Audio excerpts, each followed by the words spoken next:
Good morning, student, class 11th.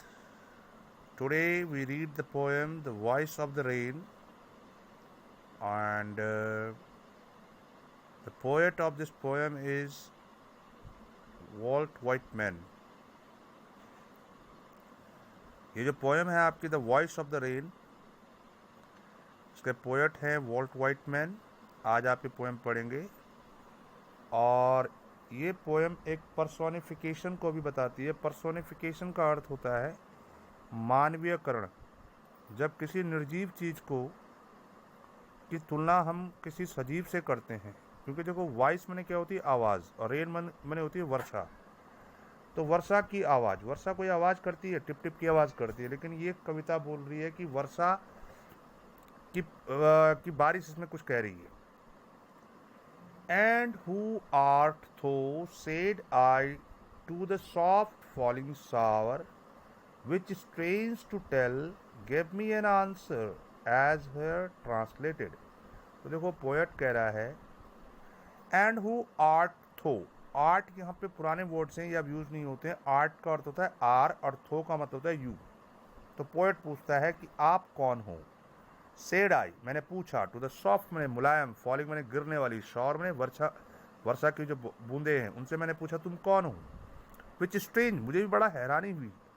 To tell ये कहते हुए, गेव मी एन आंसर कि बारिश ने मुझे उत्तर दिया, एज हियर ट्रांसलेटेड जो मैं यहाँ अनुवाद करके आपके सामने इस पोएम के रूप में रख रहा हूँ.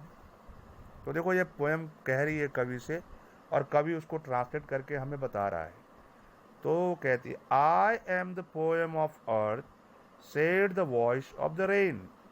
तो उस बारिश की आवाज़ ने क्या कहा कवि से, I am the poet of earth, मैं धरती की कविता हूँ.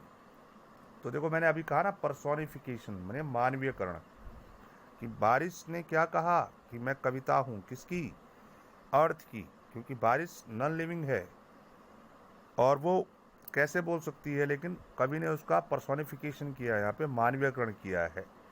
तो पोएम कह रही है कि मैं क्या हूँ, धरती की कविता हूँ. अब वो आगे कहता है कि eternal I rise impalpable out of the land and the bottomless sea. Eternal मैंने अंतहीन होकर, मैंने एंडलेसली. आई राइज मैं ऊपर उठती हूँ, इम्पैलेबल मैंने अदृश्य रूप में जो टच ना किया जा सके, इस रूप में मैं ऊपर उठती हूँ. आउट ऑफ द लैंड मैंने भूमि से, एंड द बॉटमलेस सी और उस अंतहीन समुद्र से. ये वाटर वेपरेशन आपने पढ़ा होगा ना, कि पानी से वाटर वेपरेशन से वो रेज होता है ऊपर. अपवर्ड टू हेवन, हेवन में स्काई, और ऊपर स्काई के ऊपर उठती हूँ. वेंस जहाँ, वैग्वली मैंने अदृश्य रूप में, मतलब जिसका कोई रूप नहीं होता है, एक फॉर्म एक रूप लेती हूँ, यानी क्लाउड का. Another change and yet the same, जबकि मैं चेंज होती हूँ लेकिन फिर भी क्या हूँ, मैं वही सेम हो गया, बारिश ही हूँ, यानी कि रेन हूँ. तो वो कहती है कि भाई मैं कैसे वाटर एब्रिवेशन होकर ऊपर के लिए उठती हूँ, मेरा रूप नहीं दिखाई देता, लेकिन मैं क्या होती हूँ, क्लाउड बनती हूँ, लेकिन होती हूँ क्या, मैं rain. I descend to lave the drouth atomies dust layers and of the globe. और फिर डिसेंड में उतरती हूँ, गिरती हूँ. टू लैब मैंने वॉश करने के लिए, द ड्रॉट मैंने सूखा, एटॉमीज मैंने कण, डस्ट मैंने जो ये गंदगी या धूल, लेयर ऑफ द ग्लोब मैंने धरती, धरती के कणों को, धूल को दूर करने के लिए. And all that in without me were seed only latent unborn. और जो है मेरे बगैर जो बीज हैं, जो अभी जन्मे नहीं हैं, जो धरती के अंदर दबे हुए हैं, उन पे मैं, उनके लिए मैं गिरती हूँ, यानी कि वो मेरे बगैर अधूरे हैं. तो कविता कहती है इस प्रकार, and for ever by day and night, दिन रात हमेशा, I give back life to my own origin, मैं अपने ही अंश को क्या देती हूँ, जीवन देती हूँ. And make pure and beautify it, और उसको शुद्ध और सुंदर बनाती हूँ. तो देखो यहाँ पे आपने लाइफ साइकिल जैसे पढ़ा होगा, वैसे वाटर साइकिल आपने पढ़ा होगा. एंडलेस प्रक्रिया होती है, वाटर वाइब्रेशंस होता है, भाई उसी समुद्र से भाप बनकर ऊपर उठता है, फिर उसको कोल्ड होता है वो क्लाउड्स, फिर वो जो है बारिश के रूप में नीचे गिरता है, और फिर वो लैंड पे और समुद्र पे गिरता है.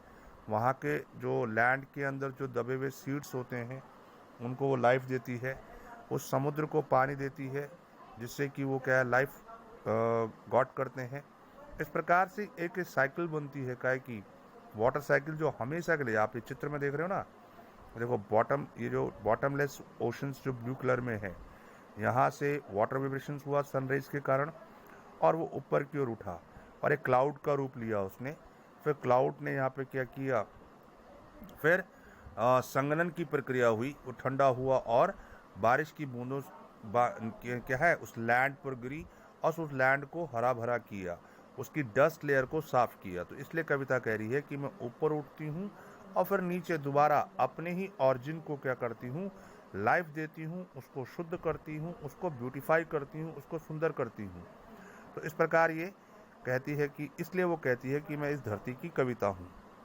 और ये आप लाइफ साइकिल देख रहे हो वाटर साइकिल्स का, ये आपने पढ़ा भी होगा।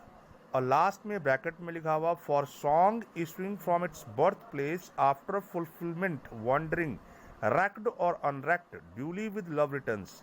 यहाँ पे वो कहता है कि जिस प्रकार अब यहाँ पे कंपेयर कर रहा है वो सॉन्ग का और रेन का। तो कहता है सॉन्ग भी क्या होता है, अपने बर्थ प्लेस जहाँ से वो निकलता है यानी कि हृदय से, तो वो जब निकलता है fulfilment wandering reck'd and unreck'd, reck'd में जिससे कोई फर्क नहीं पड़ता है कि वो किसी को पसंद आए ना आए, ड्यूली विद लव रिटर्न्स। तो जब संगीत जब कहाँ से निकलता है, हृदय से निकलता है और फिर उसी हृदय को क्या करता है, वो एक प्लेजर प्रदान करता है। तो इस प्रकार उसने कंपैरिजन किया है रेन का और किसका, उस सॉन्ग्स का। तो आपने इस पोएम में पढ़ा कि रेन